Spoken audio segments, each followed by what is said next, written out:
It's a pleasure and a great honor for us to welcome William T. Cavanaugh to the Notre Dame Newman Center for Faith and Reason to give our annual Newman Lecture for 2022.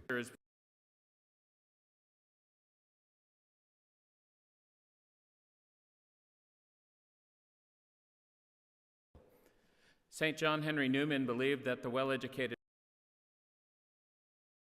informed and incisive intellect to bear on the complex issues facing our modern world. Inspired by Newman, who built this beautiful church, which is our home, the Notre Dame Newman Center seeks to be a place where the lively and intellectually rigorous engagement of faith and culture informs and deepens our understandings of the modern world. With beautiful liturgy-inspired preaching, if I may say so myself, and thoughtful lectures, we bring light to faith, which remains a vital lens through which the human experience can be viewed with clarity. William Cavanaugh is a professor of Catholic Studies and director of the Center for World Catholicism and Intercultural Theology at DePaul University in Chicago. The center focuses its research on the Catholic Church in the global South.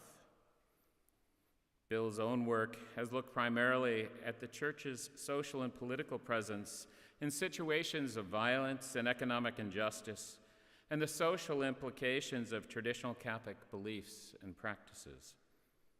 In 1998, Bill published Torture and Eucharist, Theology, Politics, and the Body of Christ, an elegantly written reflection on the Church, Eucharist, and the politics within the context of Pinochet's regime in Chile. Nicholas Healy wrote that Kavanaugh moves ecclesiology out of the realm of the abstract and ideal into the real world where the Christian church must struggle to witness to the gospel. In doing so, he shifts the church into a new and much more exciting area of inquiry. About the book, Walter Brueggemann wrote in Theology Today, "I have not read anything in a long time that so moved, so disturbed, and so educated." His 2002 theopolitical imagination, Discovering the Liturgy as a Political Act in an Age of Global Consumerism, was a critique of modern Western civilization, including contemporary concerns of consumerism, capitalism, globalization, and poverty. In it, he developed the theme of the Eucharist as the basis for Christian resistance to the violent discipline of state, civil society, and globalization. In 2008's Being Consumed, Economics and Christian Desire, Kavanaugh discusses how God in the Eucharist forms us to consume and be consumed rightly. In it, he puts forth a positive, inspiring vision of how the body of Christ can engage in economic alternatives to the pathologies of desire in contemporary free market economies. Gavin DaCosta wrote that Kavanaugh envisions a Eucharistic justice that leaves us rich in community caring and prosperous in our constant sharing, and that he, Kavanaugh, is lucid, personal, practical, and theologically wise. In The Myth of Religious Violence, Secular Ideology and the Roots of Modern Conflict, published in 2009, Kavanaugh argues against the conventional wisdom of Western societies that religion has a dangerous tendency to promote violence, which underlies many of our institutions and policies. Examining how the twin categories of religion and the secular are constructed, he argues that there is no trans-historical and trans-cultural essence of religion, and that what counts as religious or secular in any given context is a function of political configurations of power. That trans-historical and trans-cultural concepts of religion as non-natural and prone to violence is one of the foundational legitimizing myths of Western society, and that the myth is used to legitimate neocolonial violence against non-Western others, particularly in the Muslim world. Lee Edwards calls the book a disciplined and detailed and painstakingly thorough book that sets out to debunk the all-too-pervasive liberal myth that something called religion is necessarily inclined to produce violence, especially left unchecked. The Christian Century noted, Kavanaugh not only exposes the myth for what it is, he provides details to show precisely how the myth is not grounded in reality. Migrations of the Holy Theologies of State and Church, God, State, and the Political Meaning of the Church was published in 2011. In the work, Kavanaugh argues that religious fervor, once prevalent in Western societies, has never left us. It has only migrated towards a new object of worship, the nation-state. With nationality as the primary source of identity and belonging, the state becomes the god and idol of its own religion. The language of nationalism becomes a liturgy, and devotees willingly sacrifice their lives to serve and defend their country. Cavanagh argues Christians should resist this form of idolatry and cling to an incarnational theology that weaves itself into every aspect of their everyday life. The Journal of Lutheran Ethics called the work a potent work of political theology by one of the leading voices of new Christian theopolitical vision. It also simply said it was brilliant. In 2016's Field Hospital, The Church's Engagement in Markets, Politics, and Conflict, Kavanaugh uses Pope Francis's image of the church as a field hospital to envision how the church can help heal the spiritual and material wounds of the world. He says that the church's practices of solidarity with humanity must be based on a profound recognition that the church shares in the guilt of human sin. Only from that vantage point can the church move on to today's battlefields, both metaphorical and literal, not to inflict wounds, but to bind them up and heal them. Emmanuel Katongale of the Kroc Institute at Notre Dame calls Field Hospital political theology at its best, confirming Kavanaugh as one of the most lucid, innovative, and interesting theological voices of our time. Joseph Mangina of Wycliffe College, Toronto, says that the book shows why Kavanaugh is one of contemporary Catholicism's most important thinkers. Bill currently is working on a book on secularization and idolatry, exploring the ways in which a supposedly disenchanted Western society remains enchanted by nationalism, consumerism, and cults of celebrity. It is from that work that he draws tonight's lecture. Personally, it's been my pleasure to know Bill for now just a few weeks shy of 40 years. We both spent a semester together abroad in London as undergrads at the University of Notre Dame. While I have fond memories of our shared research on the social and cultural dynamics of the English pub, I also know that I had some difficulty academically that semester struggling to master the distinctive curves of Edwardian handrails on English country homes. Well, Bill was having a small seminar with the leading theologian, Nicholas Lash. After a year of postgraduate service in Colorado, Bill received a master's from Cambridge University before spending 2 years with the Congregation of Holy Cross in the poor area of Santiago, Chile, when that country was still under military dictatorship. He earned his doctorate from Duke University and taught at the University of St. Thomas in Minnesota for 15 years before moving to DePaul University. And I also want to note, though I normally wouldn't, he's married to the lovely Tracy Rowan, who I knew first. It's my pleasure now to introduce to you Bill Cavanaugh.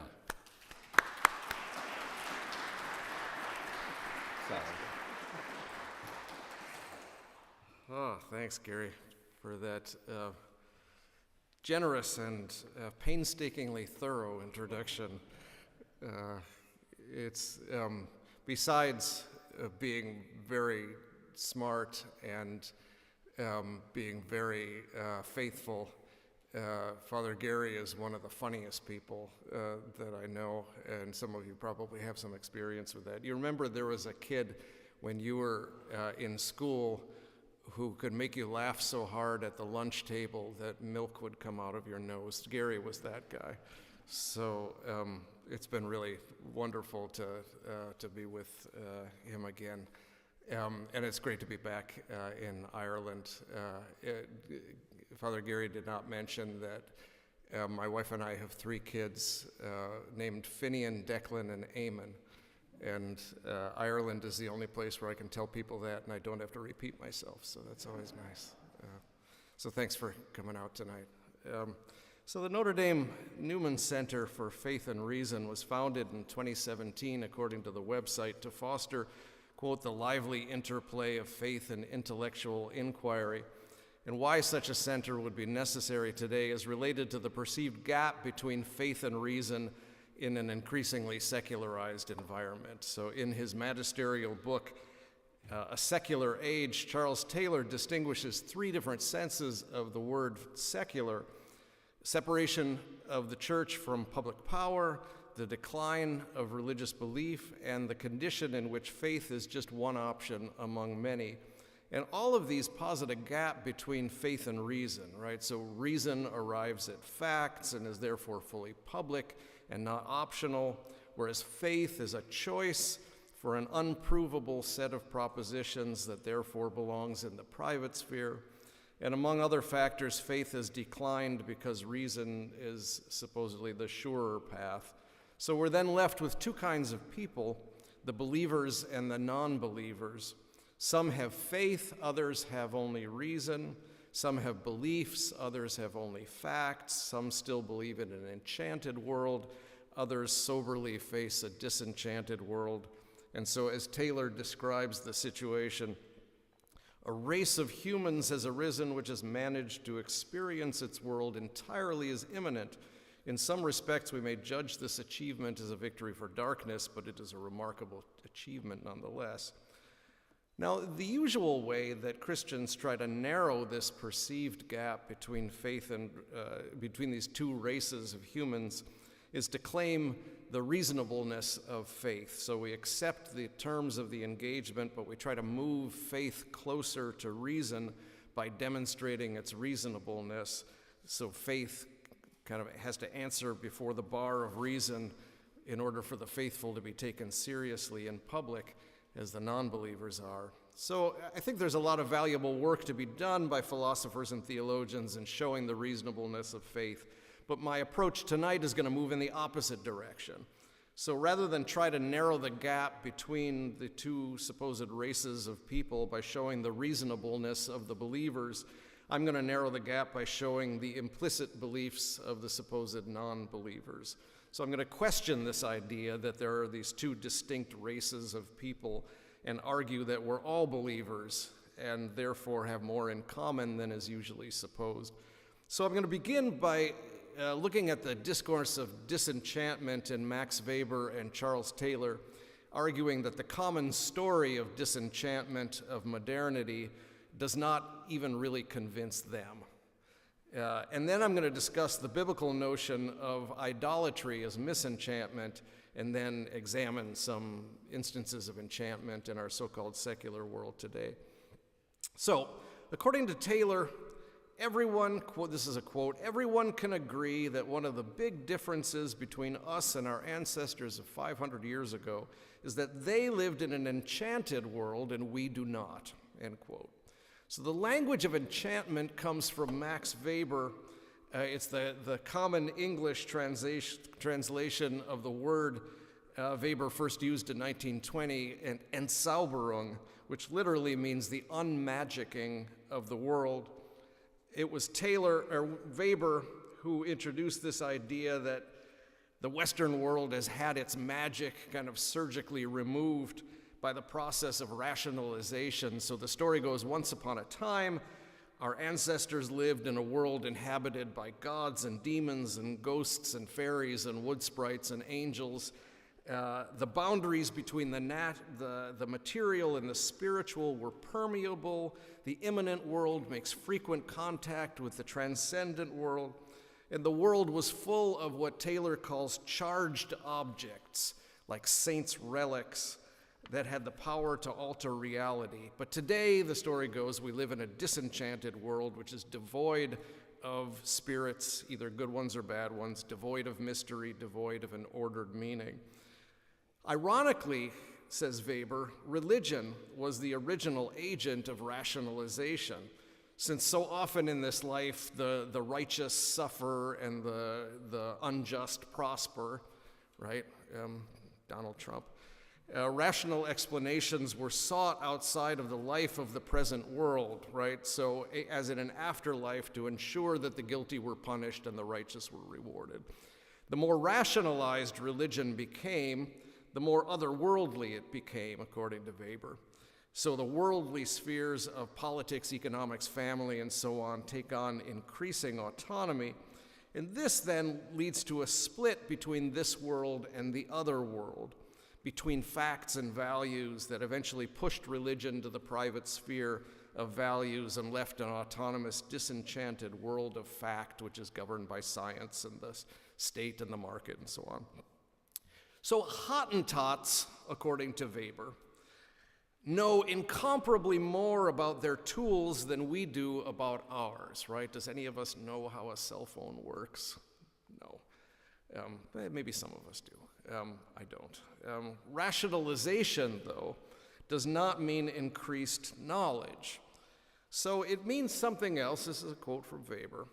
The knowledge or belief that if one but wished, one could learn it at any time. Hence, it means that principally there are no mysterious, incalculable forces that come into play, but rather that one can, in principle, master all things by calculation, and this means that the world is disenchanted. One need no longer have recourse to magical means in order to master or implore the spirits, as did the savage, for whom such mysterious powers existed. Now, it's worth noting in this passage that Weber seems undecided whether or not this principle of calculability is based on knowledge or belief, but he's certain that it's not the kind of knowledge or belief that can deliver meaning. Science delivers facts, religion is the realm of value and meaning, and so we end up in what he calls the iron cage of modernity, this heartless machine from which all enchantment has been ruthlessly eliminated for better and for worse. And Charles Taylor adds detail to Weber's language of rationalization and disenchantment. Pre-modern society, he said, was inhabited by porous selves for whom the boundaries between the self and the world and between immanence and transcendence were permeable. So events in the physical world like bumper harvests or famines were acts of personal agents, be they saints or demons, and not just the result of exceptionalist physical laws. So power resided not only in the mind, but in external agents like saints and spirits, and in charged objects like relics and holy water. This world was constantly interacting with another world. Modern people, by contrast, are what Taylor calls buffered selves. That's you and me. The immanent world is self-sufficient, and though appeal to the transcendent is still an option for some, others experience the world as purely immanent. There are no charged objects because meaning occurs in the mind. Whereas a pre-modern person was taken over by melancholy, the modern person can take some distance from depression by attributing it to brain chemistry, for example. So they were porous, we are buffered. No more charged objects, according to Taylor. Okay, so far, the tale of rationalization and disenchantment is familiar. As I'm arguing in my new book, though, there's reason to believe that even Weber and Taylor don't buy it. So Weber writes not only of the godlessness of the modern world, but also of what he calls polytheism. For Weber, the split between fact and meaning or value is a serious problem because humans have an elemental need for meaning.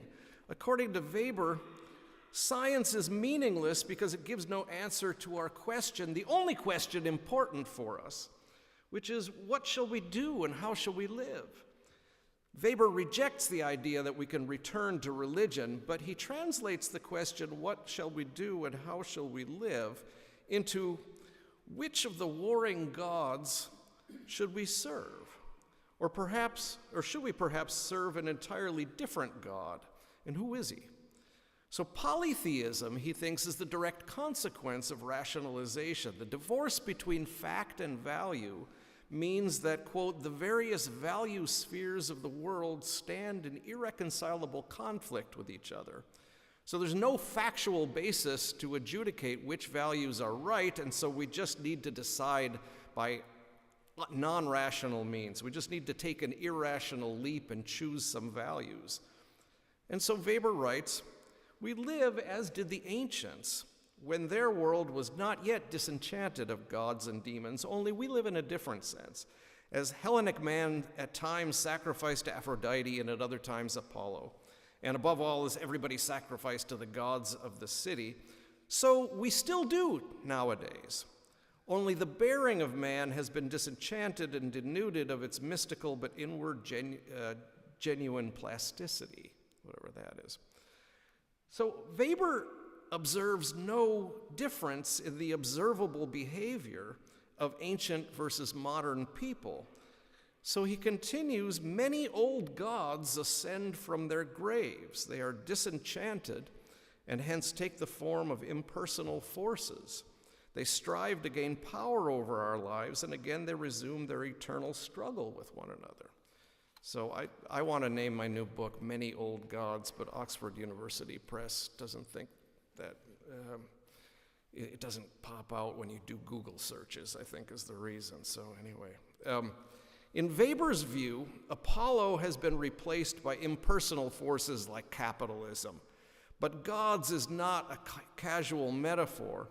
As he says, they strive to gain power over our lives. So Weber believed that the individual has the freedom to make a decisive choice between the various gods on offer. But this choice stands out against the backdrop of the dreary constraints under which such a choice is made.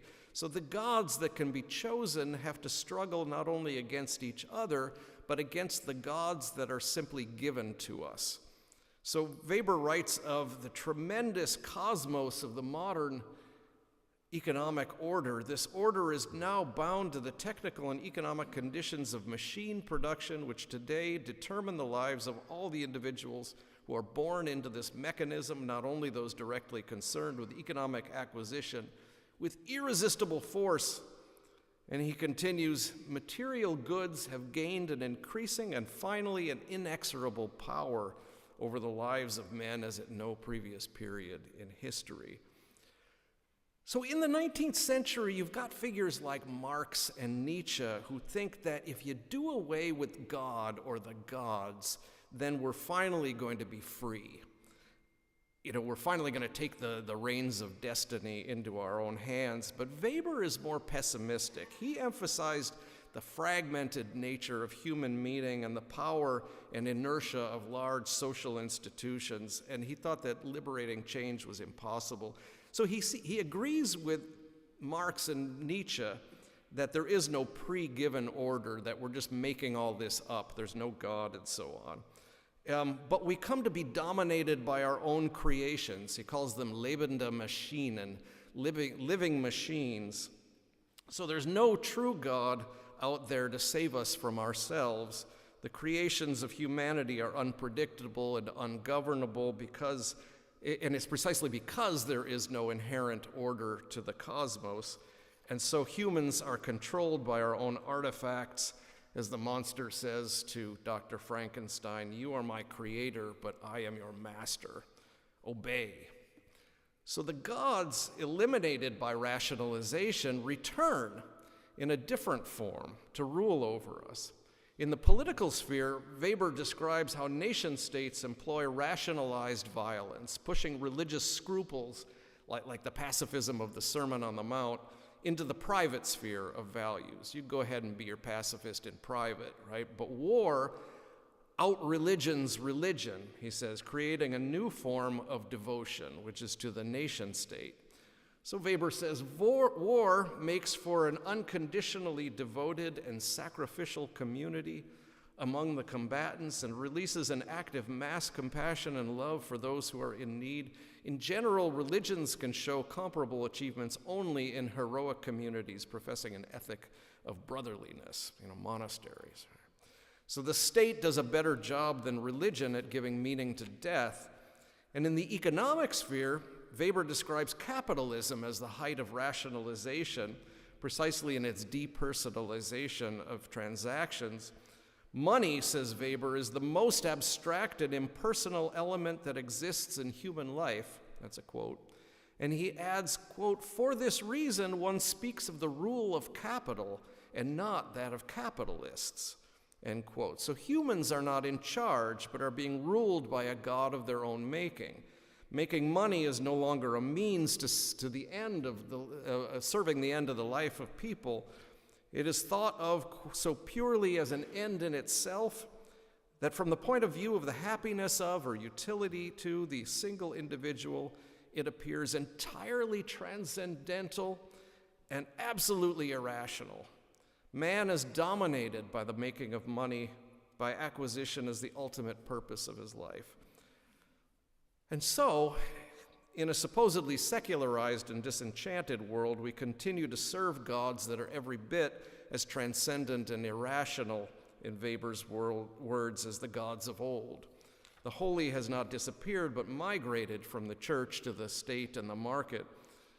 And note that Weber is not as interested in what people say they believe as in how they actually behave.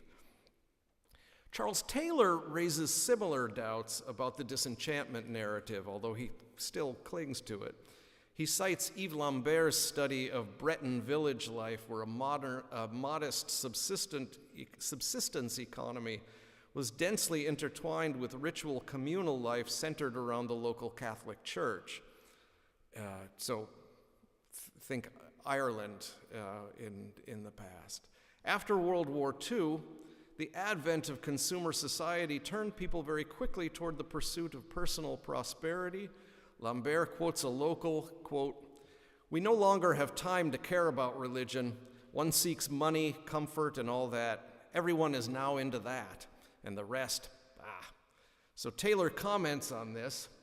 It is almost as though the conversion was a response to a stronger form of magic, as earlier conversions had been. Consumerism is almost a stronger form of magic. So the single word almost here keeps Taylor's thesis about the disenchantment of the modern world from unraveling. Taylor recognizes a strong similarity between pre-modern and modern forms of society, but then he pulls back. It's almost there, but it's not quite. And similarly, he comments on scientific naturalism, that it's a piety that verges perhaps on the religious, and that non-religious festive events like rock concerts and are spaces where, quote, the putatively transcendent can erupt into our lives. And he discusses nationalism in similar terms. But ultimately, such forms of piety can only be almost religion. They can only verge on religion. They can only be putatively religion if his tale of disenchantment is to hold up. So Taylor thinks he needs to maintain these boundaries between enchanted and disenchanted and so on in order to tell the tale of secularization. But ultimately, I don't think his heart is in it. He has a telling comment on page 768 of his book. If you've ever seen his book, it's a big old thing that you can use it as a doorstop. But on page 768, he says, modes of fullness recognized by exclusive humanisms and others that remain within the immanent frame are responding to transcendent reality but misrecognizing it. Taylor is a Catholic.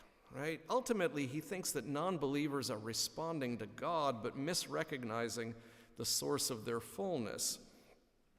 So Taylor's conception of misrecognition, I want to suggest, allows for a different way of narrating the supposed race of humans which has managed to experience its world entirely as immanent. They experience the magic of the world, what Gerard Manley Hopkins called the dearest freshness deep down things, right? He was here, wasn't he? I think he lived in the place where I'm staying next door, right? The dearest freshness deep down things. People experience that, but they misrecognize it. They don't experience the world entirely as immanent. They only describe it in those terms. I think that's what Taylor is trying to say. So there's not two races of people, those who have beliefs and those who have no beliefs but facts. What marks secularity is rather the condition under which we have learned to separate people into believers and non-believers. We've learned to talk about enchantment and disenchantment. But what really matters is not what people say, but what they do, right? So I think that Taylor, as a Catholic, ultimately wants to tell a story of misrecognition. God is still there. God has not gone away, but we have been disciplined to ignore this fact. And the theological concept that corresponds to this misrecognition is idolatry. So that's the next thing I want to talk about, idolatry. Idolatry, though, is this loaded word, right? Because it sounds like if you criticize someone for idolatry, it's intolerant and so on. But ultimately, there's something about this concept that can't be left behind. Even Pope Francis, who is well known for being generous and loving to everybody, he uses the language of idolatry a lot. In his first encyclical, Lumen Fidei, he states that the opposite of faith is not simply a lack of belief, but idolatry. And so when one stops believing in God, one does not simply stop believing, rather one believes in all sorts of things, an aimless passing from one Lord to another. Those who choose not to put their trust in God must hear the din of countless idols crying out, "Put your trust in me." Francis has repeatedly used the language of idolatry when describing the contemporary economic system. For example, we have created new idols. The worship of the ancient golden calf has returned in a new and ruthless guise in the idolatry of money and the dictatorship of an impersonal economy lacking a truly human goal. You know what this, it's the bull on Wall Street, right? Idolatry, as Francis uses it here, doesn't refer to the explicit worship of gods with proper names, although the Bible does use the term in this way to talk about, worship of Baal, for example. The Bible treats idolatry principally as a matter of behavior and not stated belief. So this is kind of like what Weber is doing. Idolatry is not primarily considered a metaphysical error, but a betrayal of loyalty of the God of Israel. And for that reason, the primary biblical images for idolatry are adultery and political disloyalty, right? Adultery as in the story of Hosea, who is told to marry a prostitute in order to symbolize the dalliances of Israel with other gods. And the political image is used often, as in 1 Samuel 8, when the Israelites ask for a king to reign over them, and God says to Samuel, "It's not you they have rejected, but me, not wishing me to reign over them anymore. They are now doing to you exactly what," I like the kind of hurt tone here, "they are now doing to you exactly what they have done to me since the day I brought them out of Egypt until now, deserting me and serving other gods," right? So although the king is not explicitly worshipped as a god, putting trust in a king instead of in God is idolatry. So note, though, that God accepts the existence of kings for Israel as long as they don't replace God. So this is an important point. Idolatry, in most cases, is on a spectrum of more and less, and it's not always clear when the line has been crossed between using creation faithfully and idolatry. So that lends itself to a certain kind of sympathetic reading of idolatry too. I mean, it's not always clear when the line is crossed. But idolatry in a general sense is giving an inordinate amount of devotion to something created rather than to God. So Isaiah, for example, accuses the Israelites of idolatry for putting trust in an alliance with the Egyptian army. Anything created can be an object of idolatry. Paul criticizes those whose gods are their bellies and their minds are set on earthly things, and warns against greed, which is the same thing as worshiping a false god. So the way Pope Francis uses the term idolatry is deeply biblical, right? And it illustrates the fact that for the Bible, idolatry is not merely a religious matter, but it's also economic and political as well. The Bible doesn't really make those kinds of distinctions. So Elijah's contest with the prophets of Baal in 1 Kings 18 is not just about religion, because the rival gods represent two rival systems of rule and property. The word Baal actually means owner, and the Baalist kings had absolute power, and property was an alienable commodity under Canaanite law. And for the Israelites, by contrast, the king was subject to the monarchy of God, and property was inalienable. So each family had their share of property. And so in other words, idolatry is religious, political, economic, all at the same time. As Timothy Gorange comments on 1 Kings 18, every generation will be confronted with its own Baals, their own strange gods who grab power over them and seek to devour them. So Weber's idea that we become dominated by our own creations is embedded in the biblical critique of idolatry already. So go back to 1 Samuel 8, when the people ask for a king to replace God, Samuel warns them that their king will take their sons for his armies and their daughters as servants, and will confiscate their land and harvest and animals for his own benefit.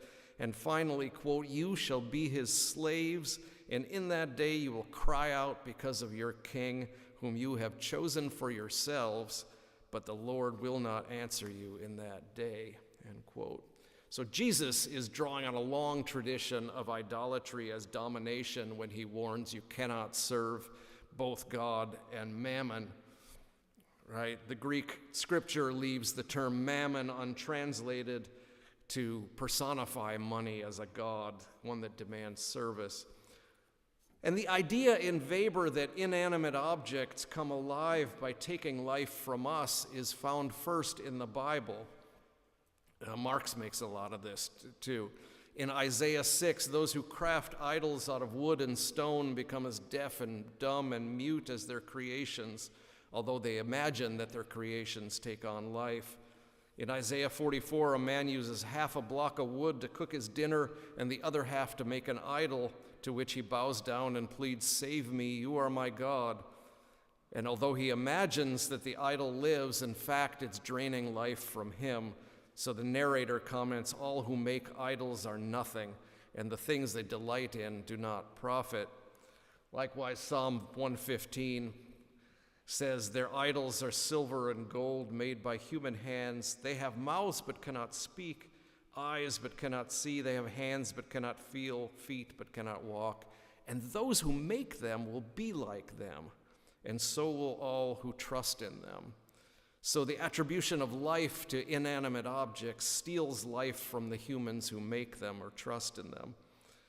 So the biblical concern with idolatry implies that humans are spontaneously worshiping creatures.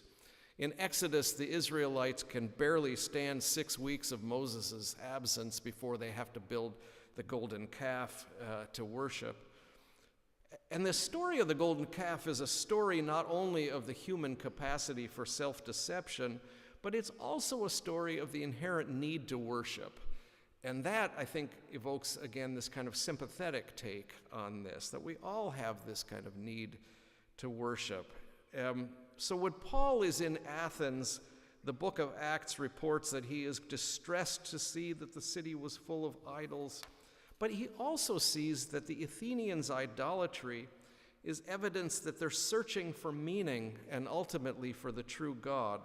So God created everything and therefore is in all things, allowing that people would search for God and perhaps grope for him and find him, even though indeed he's not far from each one of us.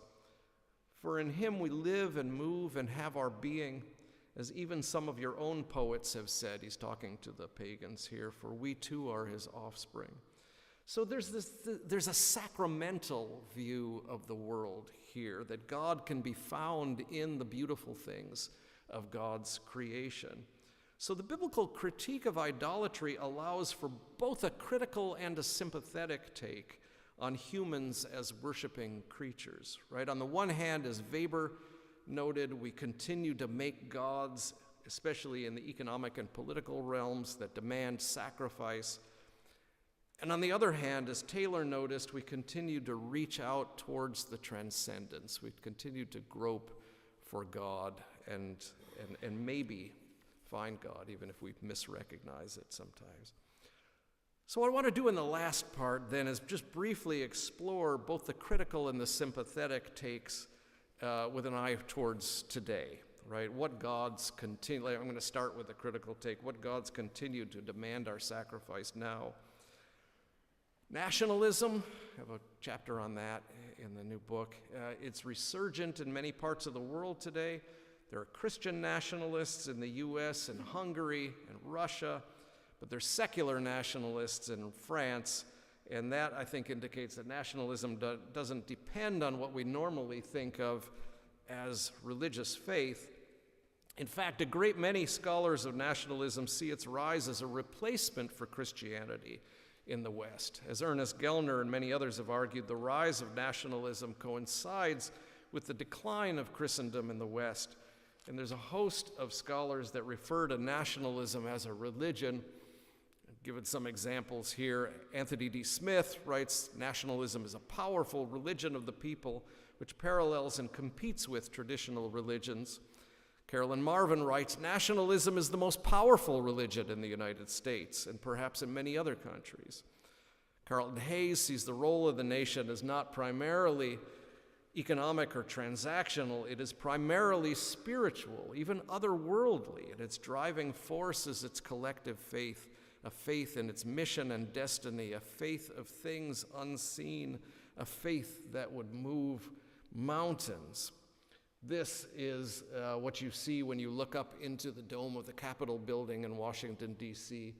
It's George Washington surrounded by mythological figures ascending to the heavens, apotheosis, the becoming God of Washington.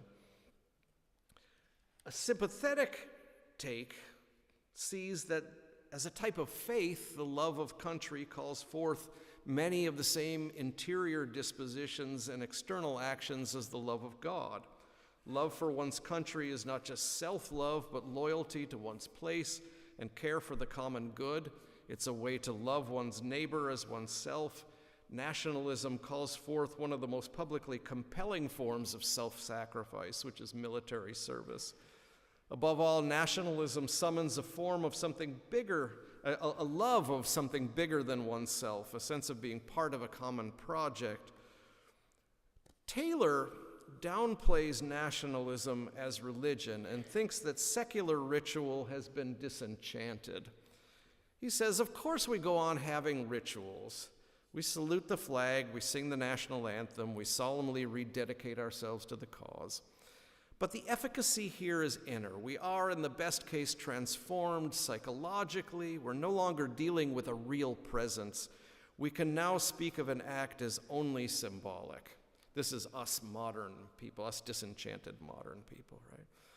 But I think Taylor's account here relies too heavily on people's descriptions of their own beliefs and not on their empirically observable behaviors. People may fully recognize that the nation is not a god, that the flag is just a piece of cloth. But what really matters is what they do with their bodies, right? If they're willing to kill or die for something that they describe as only symbolic, then their dedication to the cause is manifestly not something whose efficacy here is inner, as Taylor puts it. They are porous, not buffered selves, and the flag is a charged object. This is actually the image, this is how American school children used to say the Pledge of Allegiance before Hitler made this gesture unpopular in the 1930s. Now it's hand over heart. This is actually the image that I asked Oxford University Press to put on the cover of The Myth of Religious Violence. And they thought it was a little bit too incendiary, right? So, nationalism, as you can see, I've lost a lot of battles with Oxford University Press. Anyway, nationalism is often seen as the mere simulacrum of real religion, right? But for Carolyn Marvin, the opposite is the case. Nationalism is the real religion of American society because it commands violence, right? The God is the one who controls life and death. So belonging to a church is optional, but obeying the civil religion is not optional. And Americans consider dying and killing for their country to be necessary and laudable. So Marvin argues, though denominations are permitted to exist in the United States, they are not permitted to kill, for their beliefs are not officially true. What is really true in any society is what is worth killing for, and what citizens may be compelled to sacrifice their lives for. So why persist in calling faith in the nation secular and disenchanted and only symbolic and so on? Or almost religion, right? For secular nationalists, it makes devotion to the nation seem reasonable and therefore beyond question. For Christians, it allows us to avoid the charge of idolatry, right? If my ritual patriotic actions are only symbolic, then I can be a good Christian and a good soldier at the same time. So we continue to have porous selves and charged objects, and that's true in the economic realm as well, as Taylor almost recognizes with regard to consumer culture.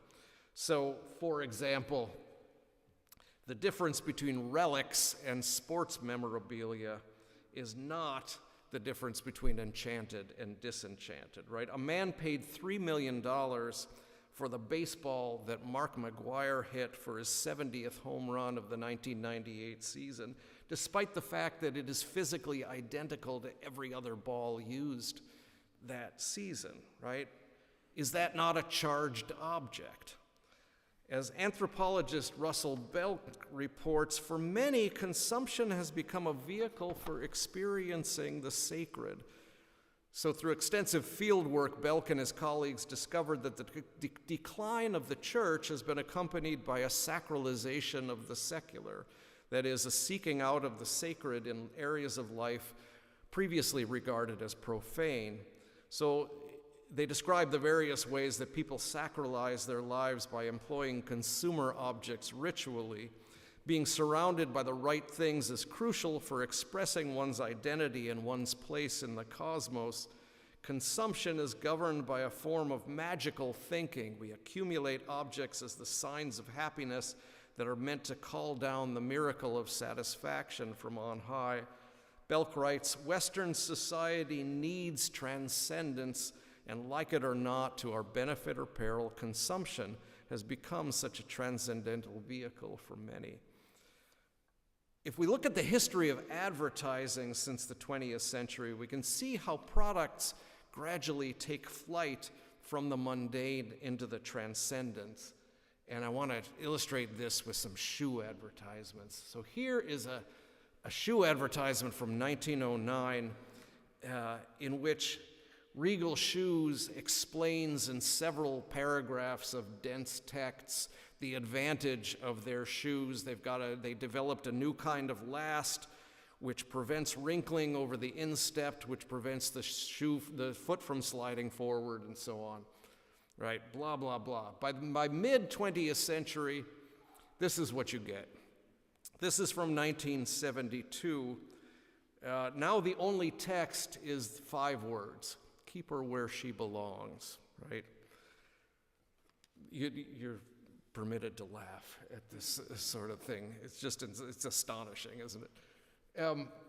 Now, early 21st century, you've got a black square with nothing but the words "write the future," right? There is no description of the shoe, there is no image of the shoe, there's no mention of shoes at all, right? Over the course of a century, the focus has gone from the material qualities of the shoe to associating the shoe with these pathetic male fantasies of sex and power and so on, under the influence of Freud and Pavlov.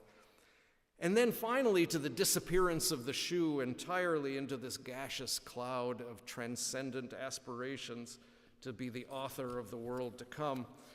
So this sequence illustrates the way that material goods have taken flight as consumer culture has spread and intensified.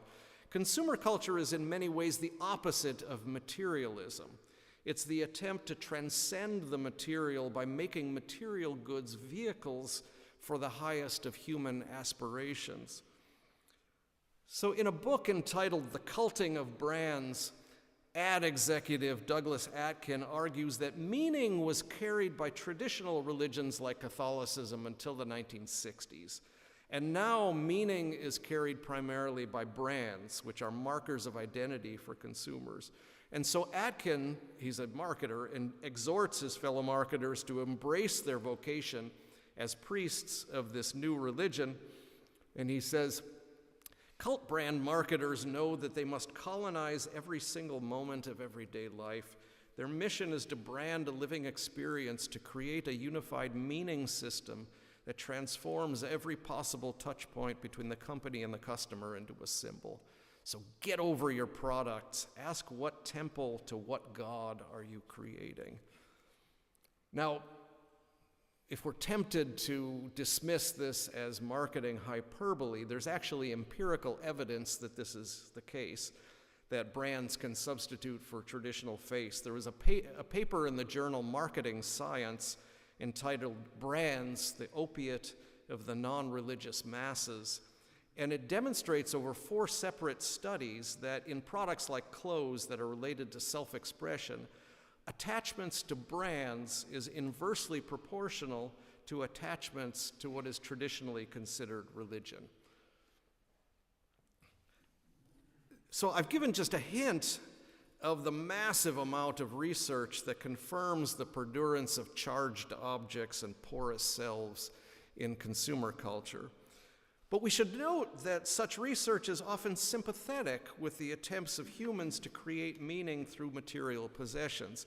Anthropologist Mary Douglas led the way decades ago to a positive recognition that things are mediating materials that make statements about the hierarchy of values to which the owner subscribes. So Mary Douglas says, quote, goods in their assemblage present a set of meanings. They are read by those who know the code. So it's a way we communicate with one another, right? Weber recognized the human search for meaning, and Douglas grounds that search in materiality, right? So consumption is a ritual process for making visible this search for meaning. And Douglas observes no difference in this respect between so-called religious and so-called secular cultures. There is no 2 races of humans. Douglas was a Catholic, and she had this keen sense for the sacramentality of material things. And so again, a kind of sympathetic take here, but there's a difference, though, in finding God.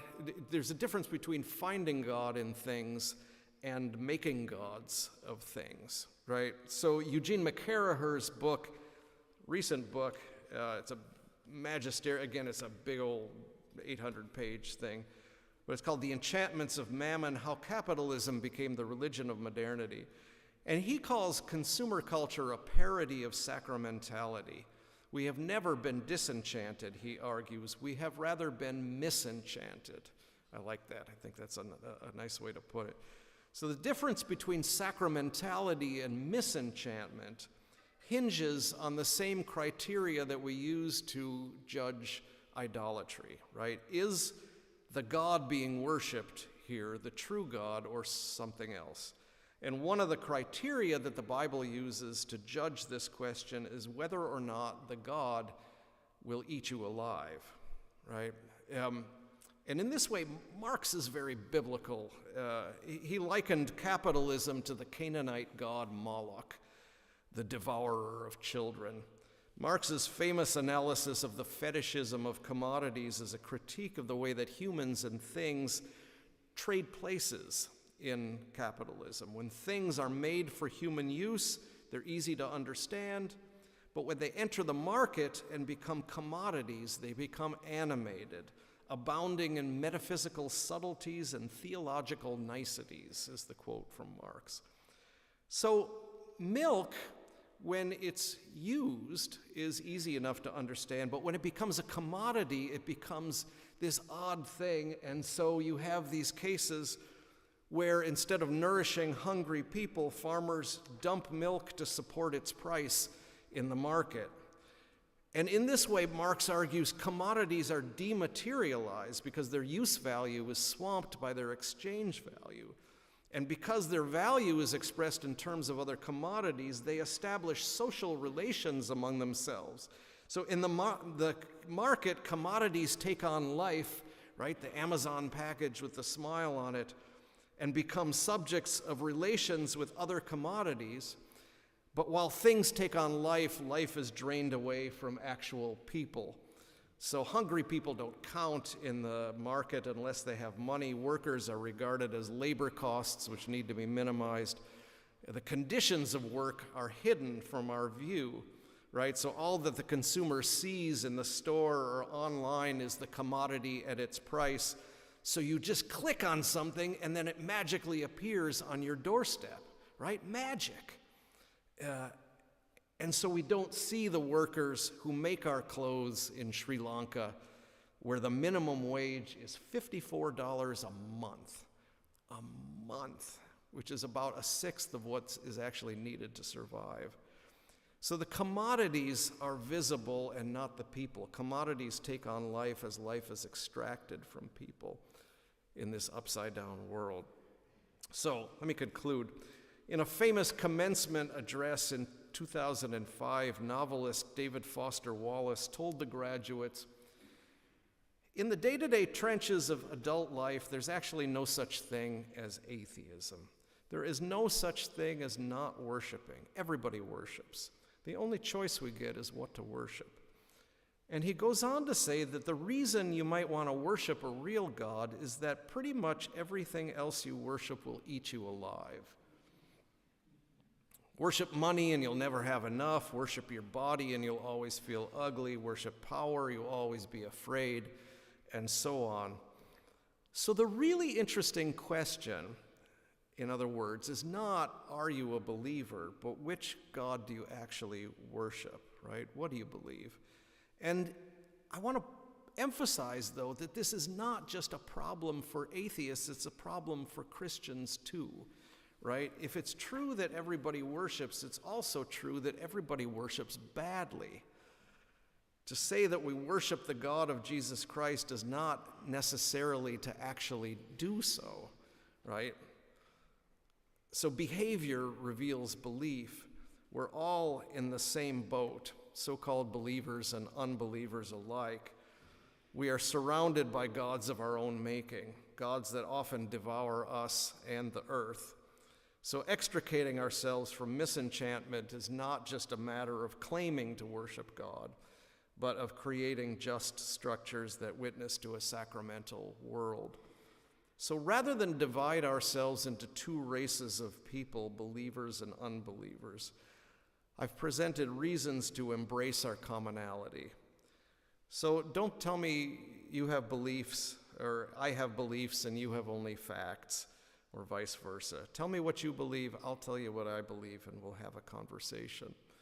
We seem to all be reaching out and groping towards something more than what we see around us.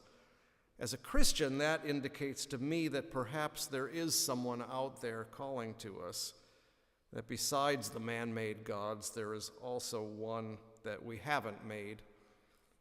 And perhaps the world is more than a mirror of our own desires, as Weber thought, but is rather a sacrament in which we see the real God in and through creation and our fellow humans.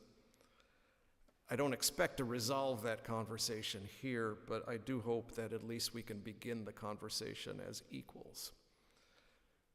So thank you.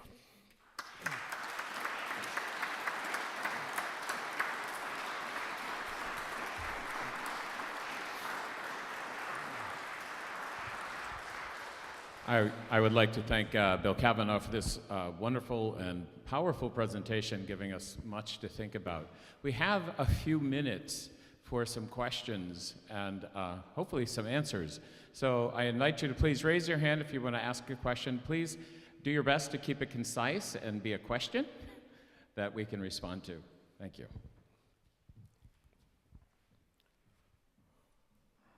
I'm going to ask you to use the microphone so everyone can hear and the people at home can as well.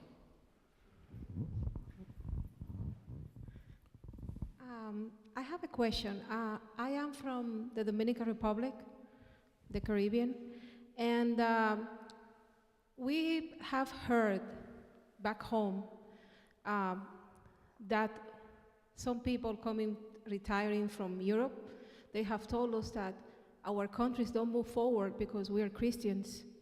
and we should embrace secular as it is in Norway and Sweden, and we have a lot of criminality. So it's like an association between being poor and having problems with being Christian. Yeah, that's remarkable. I guess one of the ways of combating an argument like that is just by pointing out the fact that there are poor countries that are non-Christian and there are rich countries that are Christian. So that's a kind of, I just, in other words, I just don't think it's empirically true, right? Not only is there an argument to be made here where you've just exchanged one god for another, if wealth kind of becomes your god, but I also just think that empirically speaking, it's just not true that there's an empirical correlation between secularism and wealth across the board anyway. Capitalism was invented by Christians, right? For better or for worse. For better and for worse.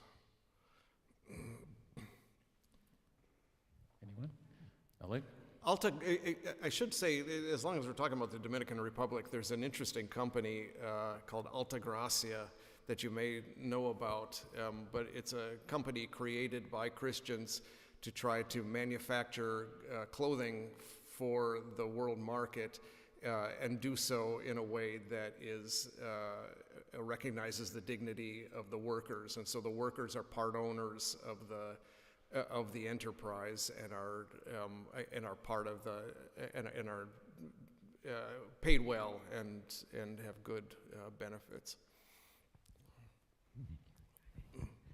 Hello, my name is Nala Gofinila. My background is in the discipline of creative media, but I also have been studying philosophy and aesthetics, and my doctorate is in aesthetic cultures. So what I wanted to ask you about has a combination of discipline to domain, and the fact that we misunderstand this a lot at the time. But the conditions of disciplines and the knowledge that come with disciplines have 2 or 3 different stages before we come to the point of causality and the defense that we make for capitalism or economic exploitation. So I understand and agree with what you're saying. The reductionism of cause and effect has dumbed down our sensibility of human relationship and responsibility. And the example that you give in terms of bringing principles back into the conversation assists in terms of our actions and understanding our intentions. So the question I want to ask you is about these matters, but specifically, you use the word reason quite a lot. And I'm trying to write a thesis at the moment about very, very foundational structures of reason, how we use our reasoning and our cognition and our comprehension. And I want to ask you, with all your experience and time and your studies, how do you use the word reason, or how do you use the structure reason, and what are the conditions that you refer to that give you quality that you can measure all the time, so to speak? Okay, so you're looking for a definition of reason. Not really, more like your profile and your principle of, which gives you a little bit more room to speak into it from your own perspective. Yeah, so in some ways you're asking me to do what I said I was going to do the opposite of when I began the talk, right? So to talk about, instead of talking about the kind of worship of the non-believers, to talk about the reasonableness of the believers. Is that what you're kind of looking for? Well, to your own comfort. You don't have to give me what I need. You can discuss this from your own perspective. Okay. Yeah. Thank you. Yeah. I guess for me, in some ways, I think about reason in terms of just coming to terms with the world as it is. in the broadest sense, right? And part of what I'm trying to push back against is the idea that when you become a Christian, you take flight from the real world as it is, and there's a kind of sobriety to not believing in God. And part of what I try to do in all of my work, I think, is argue that, in fact, if you worship God, it helps you to see the world as it actually is and not as it is in fantasy, right? And so I guess, so in a lot of ways, that's my definition of reason, is kind of seeing the world as it is. I think it was Thomas Merton that said that all sin can be reduced to something like not seeing the world as it actually is. And that, I think, is a pretty good definition of it. So what I'm trying to argue then is that there's a lens, if you see all of the world as kind of vibrating with the presence of God, you're not fantasizing, you're actually seeing the world as it really is, right? That when Gerard Manley Hopkins talked about the dearest freshness deep down things, he wasn't projecting onto dead matter some fantasy of his, but what he was actually doing is getting to the essence of matter and seeing matter as it actually is. And that, to me, is reasonable, right? So Thank you. That leads nicely on to my question, which is you also, when you mentioned the expression finding God in all things, you seemed to think maybe that expression has been misused or maybe isn't being used in the right way to combat, the idolatry that's so present in the world. Was I picking you up right there? Yeah, so if I got your question right, I don't want to give the impression that, what I want to do is push back against this idea that you have to strip the world of the presence of God in order to worship God, right? There's a lot of arguments that have been made that this is what happens in the early modern period and after the kind of Reformation, that Catholics have become idolaters by dragging God down into the nitty-gritty of this world and spending so much time with relics and, sacraments and pilgrimages and Eucharistic adoration and so on, that we've dragged God down into the material world and we're trying to manipulate God. And so some of the reformers kind of reacted against that by trying to kind of take God out of the material and restore God to God's proper place. Charles Taylor argues that eventually leads to secularization, because then you've kind of denuded the world of the presence of God. Eventually, by restoring God to God's place in the other world, you eventually can ignore God altogether. And so the trick is finding that balance somewhere between pushing God out of the world and making God a manipulable part of this world, right? And so the last chapter of my book is on sacrament and incarnation, right? What is the incarnation? It's God coming among us in material form, but not being reducible to the material. And it's what gives us the impetus for sacrament then, is encountering God in the material world, but not ending up worshiping the material, but rather finding God in the material, who stands kind of in and through the material. And that's the trick. And it's a hard trick, right? I mean, precisely because we have this kind of sacramental idea. We look around and we see the art and so on, and there's a temptation there. There's the possibility of getting lost in the beauty of this material world and bringing God down. But ultimately, I think this is where we find God, right? We find God in beauty. God can be described as beauty, right? And that, I think, is kind of what Hopkins was trying to kind of restore. We have time for 2 more questions. Sorry, I'll try to give shorter answers. Yeah. Thank you for the presentation. I would like to continue with your last answer to the previous question.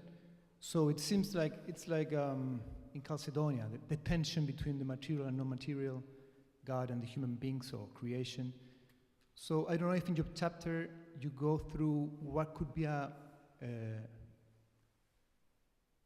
way to open that third eye that sees not only the material. What could be a mystagogy, so that we encounter God in the material, but we don't adorate the material. So what could be the way to open up that a way of experiencing the existence of the world? Yeah, that's a really good question, and that's what I'm wrestling with as I write this final chapter, is how do you do this not just in theory but in practice? A few of the things that I'm trying to talk about is the practice of the sacraments.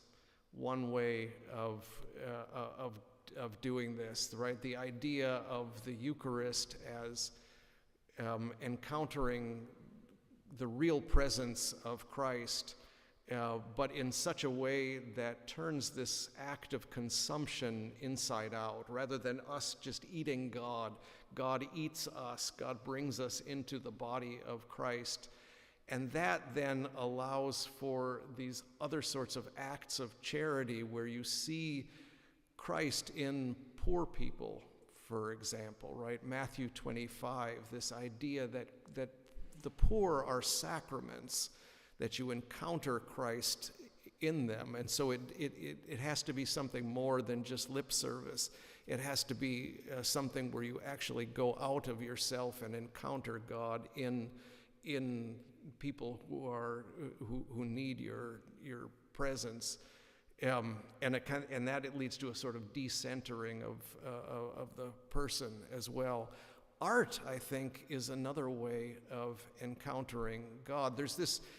I have a good friend who just took over a parish in Chicago, and it's the combination of 3 churches, and so he has made one church into a hub for feeding poor people.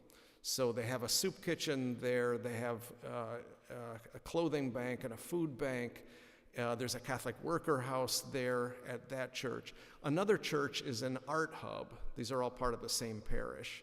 And they've got an artist in residence, and she creates these beautiful things and gives tours of these beautiful churches. And then the third church, they have a community, they have a scholar in residence there, one of my colleagues from DePaul, and they do ongoing kind of formation. So you've got the true, the beautiful, and the good, right? The 3 transcendentals all happening at this one parish. And that seems to me to be the way it's done. What is the role of those who say they are Christian or any other spiritual way into the obscene war against the Palestinian people in 2022? What is the role and that a prophetic voice? Where has that gone? What are we doing? Why has it taken so long to end the obscenity of that war? And the American taxpayers who are funding an obscene military agenda. Isn't it time to have sanctions? Isn't that what those who call them who call themselves a Christian spiritual voice to speak out against that obscene war in standing with the oppressed and recognizing the rights of the Palestinian people along with their Israeli brothers and sisters? And what is the role of the American political elite in funding and advocating for the continuation of the genocide of the Palestinian people? Yeah, that's not a conflict that I can speak of as an expert, but in general, I think I have a lot of sympathy with the Palestinian people who are under an occupation now since 1967, and I don't think the United States is a neutral arbiter in that conversation. And I do think that especially evangelical Christians in the United States have long been supporters of kind of giving Israel a blank check for treatment of the Palestinians that I don't think is helpful. So that's I think about all I can say about that. I'm not sure what the connection is between this, but I do think that there's a lot to be said, the connection between violence and idolatry. And I think and Christians, as I hope to have indicated at the end of the paper especially, Christians are idolaters, right? This is not about how they are idolaters and we're good. We all worship, and we all worship badly. I just want to thank Bill Cavanagh once again. I know there may be some more questions, but I also know there are some people who are waiting to go. So we're going to split the difference. Bill will be available in the back when we have some tea and biscuits to answer a few more questions for a few more minutes. But I want to thank you all for coming. It's always a pleasure to have people here in this beautiful place. And I, once again, just want to thank Bill for his powerful words and giving us so much to think about.